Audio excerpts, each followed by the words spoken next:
Bonjour, aujourd'hui 12 mars, dimanche 12 mars 2017, j'enregistre le récap de la semaine. J'ai sur mon lit avec l'ombre de mon selfie stick plein milieu du visage parce que j'ai la flemme, j'ai le corps tout fatigué et voilà, j'avais la flemme d'être assise ou debout. J'ai fait 1 heure et demie de stretching via mon club de pole dance et ça a fait du bien, mais ça fait aussi que mon corps a juste besoin d'être complètement détendu. Donc voilà, quelle semaine. J'ai eu une super semaine. Qu'est-ce que j'ai fait cette semaine?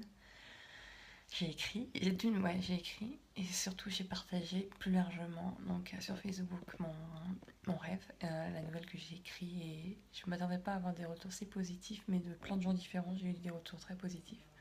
Donc ça m'a encouragée, j'étais très contente. Et en même temps de ça, j'ai été inspirée et j'ai écrit la partie 2 et 3 parce que je savais qu'il fallait que ça ait 3 parties, je sais pas pourquoi, mais je savais qu'il fallait que ça ait 3 parties. Et donc voilà, ces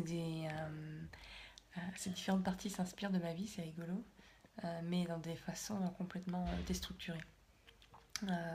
Donc pas du tout dans l'ordre chronologique. Et c'est assez rigolo en fait, parce que j'ai l'impression d'écrire une sorte d'autobiographie déstructurée. Où je peux finalement partager certaines leçons et on va dire, compréhension que j'ai eue de mes expériences, mais sous la forme d'une histoire romancée. Et je trouve ça assez rigolo, donc j'aime bien. J'ai aussi eu l'idée de comment finir du coup cette histoire et comment la connecter avec un des projets justement de Love Campaign dont je parle en début d'année.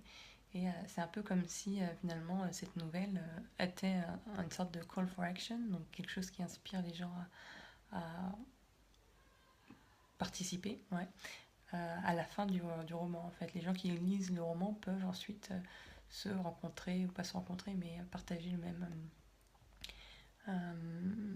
partager un projet dans la vie réelle par la suite du roman, et qui est The Love Campaign. Donc pour l'instant c'est encore très abstrait, mais quand je le développerai dans le récit, peut-être qu'après ce sera plus concret la façon dont je les vois pas dans la vraie vie, mais un peu une sorte, voilà, comme transmédia, quoi, que les choses, qu'une histoire qui est à la base juste une fiction puisse envahir la réalité, le quotidien des gens.